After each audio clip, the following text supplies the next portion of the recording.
ગુજરાત રાજ્યનો ઇતિહાસ ભવ્યાતિ ભવ્ય અને ગૌરવપૂર્ણ સમૃદ્ધિઓથી અંકિત છે.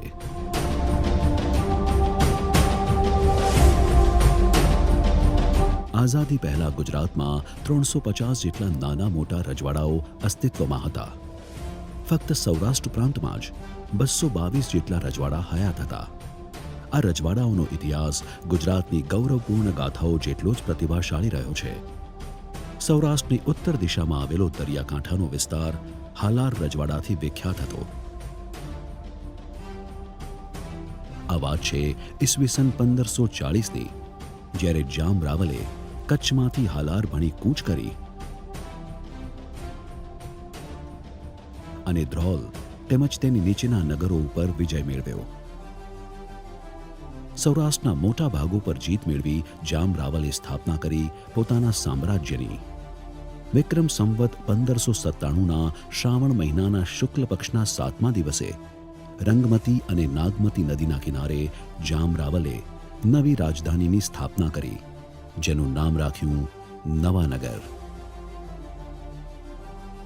ત્યારનું નવાનગર એટલે આજનું જામનગર, અર્થાત જામ શાસકોનું નગર.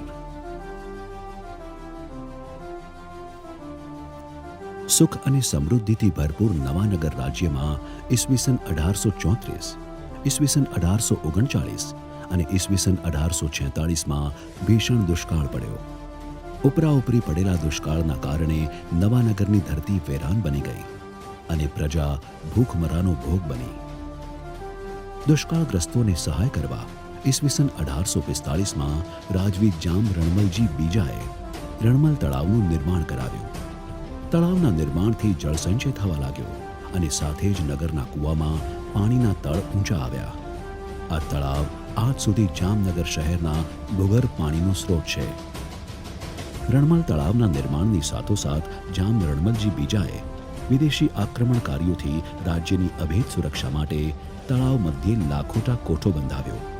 પ્રારંભમાં લાખોટા કોઠાનો ઉપયોગ રક્ષણાત્મક હેતુ તેમજ શસ્ત્રોના સંગ્રહ માટે થતો હતો, પરંતુ કાળક્રમે શાસકો તેનો ઉપયોગ મનોરંજનના હેતુથી કરવા લાગ્યા. ઈસવીસન 1940માં લાખોટા કોઠાનો પુરાતત્વ મંડળના કાર્યાલય તરીકે ઉપયોગ થતો હતો, જેને ઈસવીસન 1946માં જામ દિગ્વિજયસિંહજીએ સંગ્રહાલયમાં પરિવર્તિત કર્યું. ઐતિહાસિક મહત્વને કારણે સૌરાષ્ટ્ર સરકારે તારીખ 1 જાન્યુઆરી 1956માં લાખોટા કોઠાને રક્ષિત સ્મારક જાહેર કર્યો. વર્ષ 1960થી સંરક્ષિત સ્મારક લાખોટા કોઠામાં જીવન સંગ્રહાલયને ગુજરાત રાજ્ય સરકાર દ્વારા પણ કાર્યરત રાખવામાં આવ્યું.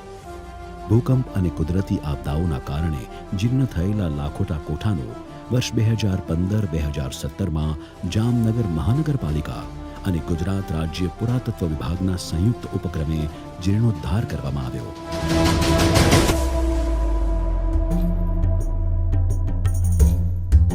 રણમલ તળાવના કેન્દ્રમાં 292.02 મીટરના વ્યાસે નિર્મિત લાખોટા કોઠો આશરે 3000 ચોરસ મીટરમાં વિસ્તૃત છે.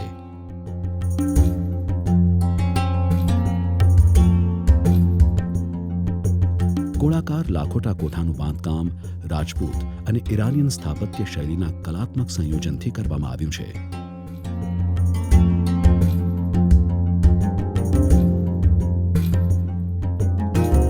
ત્રણ ભાગમાં વહેંચાયેલ સંગ્રહાલય પર પહોંચવા માટે સુંદર કારીગરીથી શોભતા પથ્થરના પુલ આવેલા છે.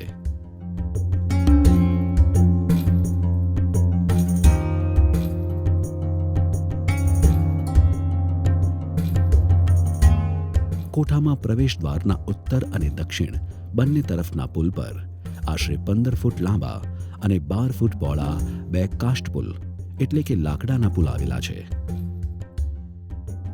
કાષ્ઠપુલ લડાયક પરિસ્થિતિમાં ઘૂસપેઠથી બચવા માટે બનાવવામાં આવ્યા હતા.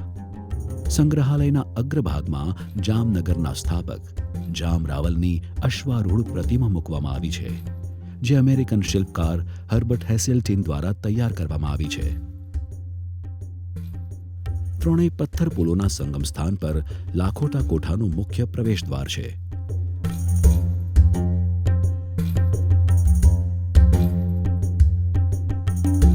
સંગ્રહાલય સંગ્રહાલયના દરવાજા ઉપર પથ્થરમાં કંડારેલી કવિતા જેવા કલાત્મક ઝરૂખા કોઠાની શોભા વધારે છે.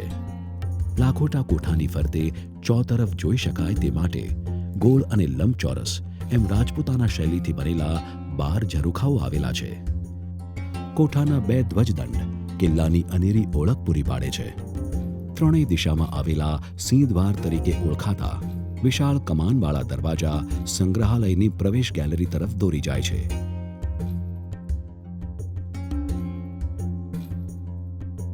પ્રવેશ ગેલેરીમાં ભારતના પ્રથમ અન્વેષક શિલ્પકાર G.K. માત્રેએ બનાવેલી જામ રણજીતસિંહજીની પ્રતિમા મૂકવામાં આવી છે.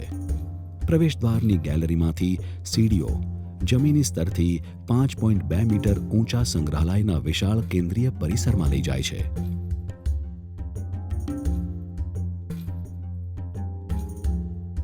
કેન્દ્રીય પરિસરની ફરતે નિર્મિત સંરચનાને પ્રવેશ મિનારો, પાછળનો મિનારો, 2 બાજુના મિનારા અને એક કેન્દ્રીય મિનારો એમ 5 મિનારાઓમાં વિભાજિત કરી શકાય છે, જેનો ઉપયોગ દુશ્મની ગતિવિધિ ઉપર ચોતરફ નજર રાખવા માટે કરવામાં આવતો હતો. સંગ્રહાલયના પરિસરમાં યુદ્ધ માટે વપરાતી 18મી સદીની વિશાળ કદની તોપો મૂકવામાં આવી છે, જે રાજાશાહી કાળની ઝલક આપે છે. સંગ્રહાલયમાં આસપાસના પ્રદેશમાંથી પ્રાપ્ત થયેલા 9મી થી 20મી સદી દરમિયાનના શિલ્પોનો વિશિષ્ટ સંગ્રહ કરવામાં આવ્યો છે, જેમાં મધ્યકાલીન યુગના કોતરણી અને નકશીકામના દર્શન થાય છે.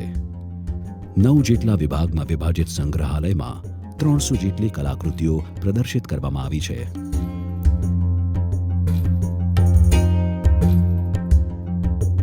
પથ્થર અને ધાતુના શિલ્પો, લઘુચિત્રો,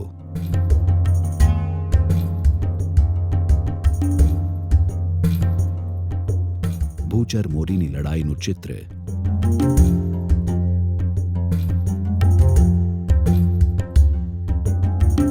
જામનગરના રાજવીઓના ચિત્રો,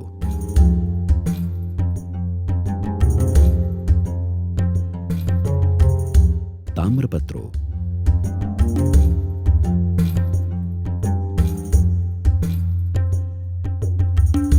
કાચના વાસણ, સિક્કા અને ચલણી નોટ છાપવા માટેના ધાતુના બીબા,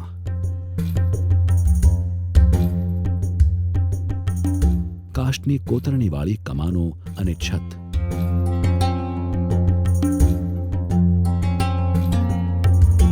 કાષ્ઠ છતચિત્ર અને ભીંતચિત્ર, શિલાલેખ અને પાળિયા,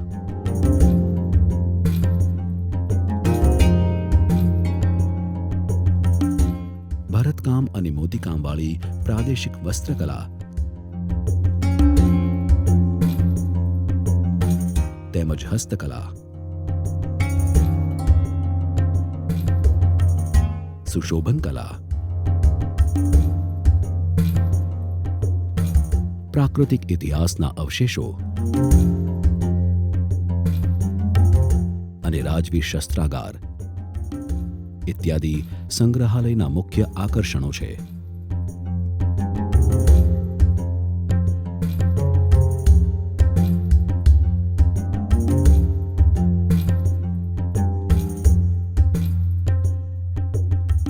કોઠાના સિંહ દ્વાર ઉપર નિર્મિત મઢમેડીના પટાંગણમાં આવેલી રહસ્યમય પાણીની ટાંકી કોઠાની સંકીર્ણ બાંધકામ શૈલીનું જીવંત ઉદાહરણ છે.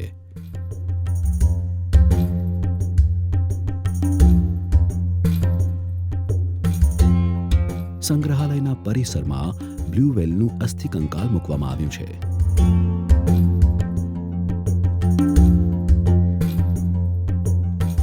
જે મુલાકાતીઓ માટે રોમાંચનું કેન્દ્ર છે. સંગ્રહાલયમાં રણમલ તળાવના વિભિન્ન દ્રશ્યો નિહાળવા તેમજ પક્ષી દર્શન માટે દૂરબીન પણ ગોઠવવામાં આવ્યા છે.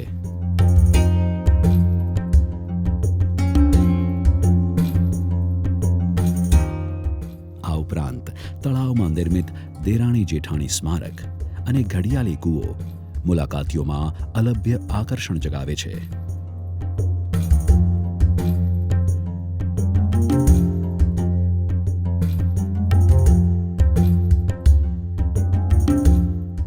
રાત્રિના સમયે યોજાતો લાઇટ એન્ડ સાઉન્ડ શો શહેરની આગવી ખાસિયત છે, જેની અંતર્ગત જામનગરનો મોઘેરો ઇતિહાસ પ્રદર્શિત કરવામાં આવે છે.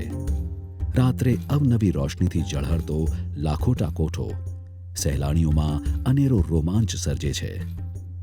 ચોતરફથી સંગ્રહાલયને આવરતું રણમલ તળાવ સંગ્રહાલયની શોભામાં અભિવૃદ્ધિ કરે છે.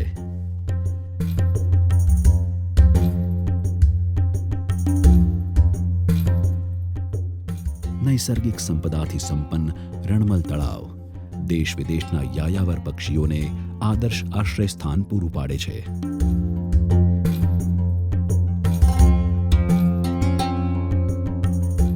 પુરાતત્વીય સંગ્રહાલય સાંસ્કૃતિક ધરોહરની ઝાંખી કરાવી જામનગર જિલ્લાના અતુલ્ય પ્રાદેશિક ઇતિહાસનો પરિચય આપે છે.